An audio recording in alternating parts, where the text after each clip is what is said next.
पहुंचे। उत्तर प्रदेश के एक युवा आईएएस ने वीआरएस मांगा है। साल 2022 बैच के आईएएस रिंकू राही ने यह कहकर वीआरएस मांगा कि उन्हें काम करने नहीं दिया जा रहा। शाहजहांपुर में एसडीएम के पद पर तैनात रिंकू राही ने ऐसा कह के पूरे सिस्टम पे सवाल खड़ा किया है। वैसे सिस्टम पे सवाल पहली बार नहीं उठे हैं, कई बार खड़े हुए। सबसे पहले उत्तर प्रदेश कैडर के राजीव अग्रवाल ने इस्तीफा दिया था।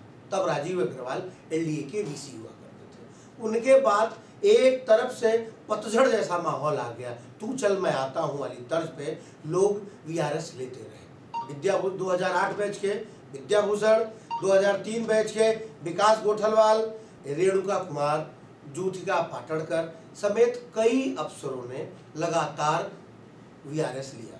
मोहम्मद मुस्तफा भी इसी चक्कर में चले गए। रिग्जियान सैम्फिल जो कभी अखिलेश के काफी करीबी अफसर हुआ करते थे, उन्हें जब सरकार ने कोई कार्य नहीं दिया तो उन्होंने भी वीआरएस ले लिया। अब सरकार कार्य नहीं लेती है इसलिए वीआरएस लिया जा रहा है, या फिर सरकार में काम ज्यादा करना पड़ रहा है इसलिए वीआरएस लेना पड़ रहा है, ये तो चर्चा का विषय है। वैसे जानकार कहते हैं कि योगी के राज में अफसरों पे नकेल कसी जा रही है, इसलिए अफसर जल्दी से जल्दी इस व्यवस्था को छोड़ के भागना चाहते हैं। कुछ अफसर जो रिटायरमेंट के कगार पे हैं वो भी चाहते हैं कि उन्हें वीआरएस मिल जाए तो वो जल्दी से जल्दी फ्री हो जाए। लेकिन सवाल उल्टा भी है। विपक्षी पार्टी के लोग सवाल खड़ा करते हैं कि कई विभाग के अफसरों ने योगी राज में भी दोनों हाथ से लूट मचाई है। अब क्या सही है क्या गलत, ये तो जांच का विषय है। लेकिन रिंकू राही ने वीआरएस मांगकर सिस्टम पर सवाल खड़ा किया है, और ये सिस्टम पर सवाल एक ने नहीं खड़ा किया। विद्याभूषण थे, विकास गोठलवाल थे, मोहम्मद मुस्तफा थे, ज्योतिका पाटड़कर थी, रेणुका कुमार समेत कई अफसर थे। लंबी चौड़ी फहरिस्त है। इसके अलावा कई पीसीएस अफसरों ने भी वीआरएस लिया। अभी ताजा मामला अलंकार अग्निहोत्री का है।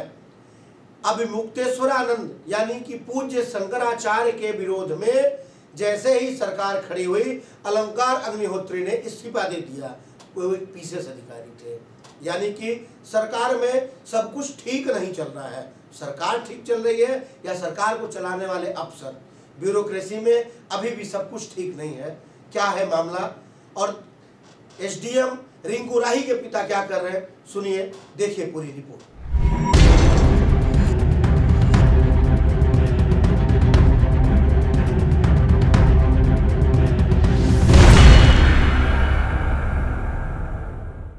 कभी समाजवादी पार्टी सरकार की आंखों के तारे रहे रिग्जियान सैम्फिल ने कुछ दिनों पहले स्वैच्छिक सेवानिवृत्ति मांगकर सबको चौंका दिया था।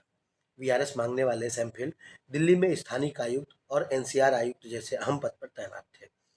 जम्मू कश्मीर रीजन के लेह के रहने वाले सैम्फिल जालौन, बिजनौर, प्रतापगढ़, चंदौली, बहराइच, फर्रुखाबाद और कुशीनगर जिले के डीएम भी रह चुके हैं। सरकार ने उनके निवेदन को स्वीकार कर लिया है और आवेदन मंजूरी कार्मिक एवं प्रशिक्षण विभाग भेज दिया गया। इससे पहले उत्तर प्रदेश कैडर के 5 आईएएस अफसरों ने इस सेवा से खुद को विरत करने का फैसला लिया था। साल 1994 बैच के आईएएस अफसर अश्विनी वीआरएस लेकर सियासत में उतरे थे।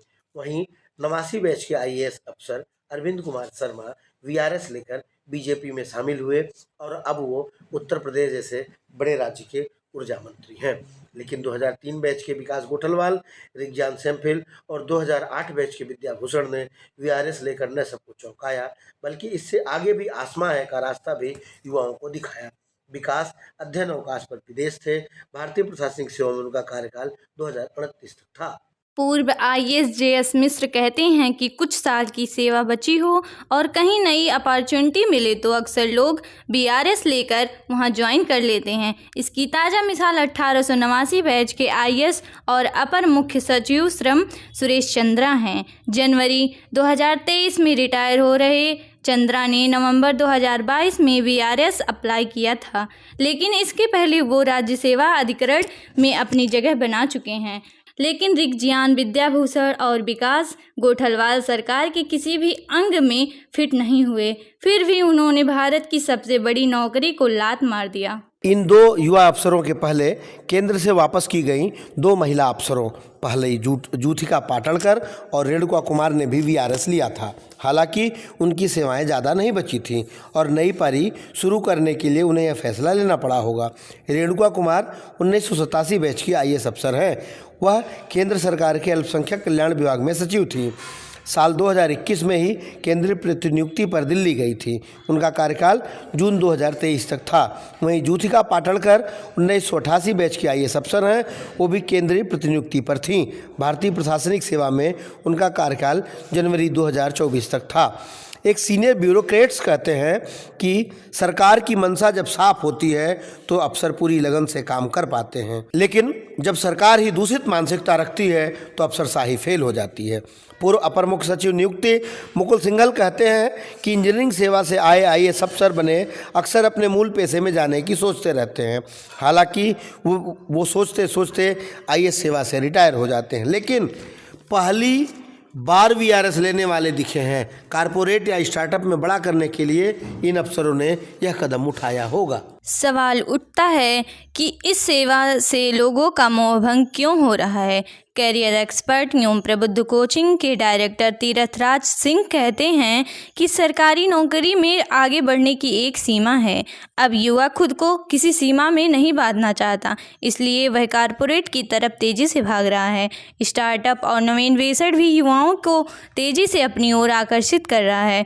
राजनीति के जानकार इसे पॉलिटिक्स से जोड़ते हैं। अल्टीमेट पावर इन पॉलिटिक्स को सही मानने वाले कहते हैं जब मंत्री के आदेश को ही एग्जीक्यूट करना है तो इतनी मेहनत क्यों करें। वहीं कुछ लोग केंद्र सरकार के लेटरल एंट्री को वजह बताते हैं। वह कहते हैं सरकार ने ज्वाइंट सेक्रेटरी के 10 पदों पर सीधी भर्ती की। ज्वाइंट सेक्रेटरी के ये पद राजस्व विभाग, वित्तीय सेवा, आर्थिक मामले, कृषि और कृषक कल्याण, सड़क परिवहन तथा राजमार्ग, पोत परिवहन, पर्यावरण, वन और जलवायु परिवर्तन तथा वाणिज्य विभागों में निकाले गए थे। यानी युवाओं को आस है कि पहले अच्छे प्रोफेशनल बनो, बाद में सरकार ज्वाइंट सेक्रेटरी जैसे पदों पर स्वयं जगह दे देगी। गौरतलब है कि इस समय देश में 5000 के आसपास आईएएस काम कर रहे हैं, जबकि ज़रूरत 6500 अफसरों की है। योगी सरकार के कार्यकाल में अप्रैल 2017 में इलाहाबाद कमिश्नर के पद से ट्रांसफर होकर प्रमुख सचिव सिविल डिफेंस और राजनीतिक पेंशन के पद पर लखनऊ आए राजन शुक्ला 6 वर्षों तक एक ही पद पर रहे। सरकार ने उन्हें कहीं पोस्टिंग नहीं दी और 30 नवंबर को रिटायर भी हो गए। कुछ इसी तरह 1990 बैच के आईएएस अधिकारी रजनीश गुप्ता भी रहे। राजस्व परिषद में लंबे समय तक अटैच रहने के बाद सरकार ने उन्हें अपर मुख्य सचिव राजनीतिक पेंशन के पद पर भेज दिया। दिसंबर 2023 में वो भी रिटायर हो गए।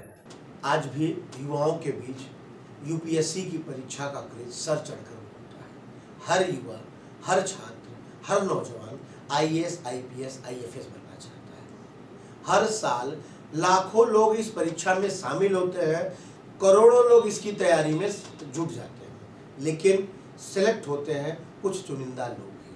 अब सेलेक्ट होने के बाद वो अपनी सेवा छोड़ के जा रहे हैं तो कुछ न कुछ बड़ी परेशानियां जरूर होंगी। रिंकू राही ने सिस्टम पे सवाल खड़ा किया, विद्याभूषण ने अपने अलग काम करने का बहाना बनाया, वहीं मोहम्मद मुस्तफ़ा और रिजवान सैफल ने अपनी कोई परेशानी नहीं बताई। कुछ तो बात है जो इतनी बड़ी परीक्षा देने के बाद नौजवान ये सेवा छोड़ के जा रहे हैं।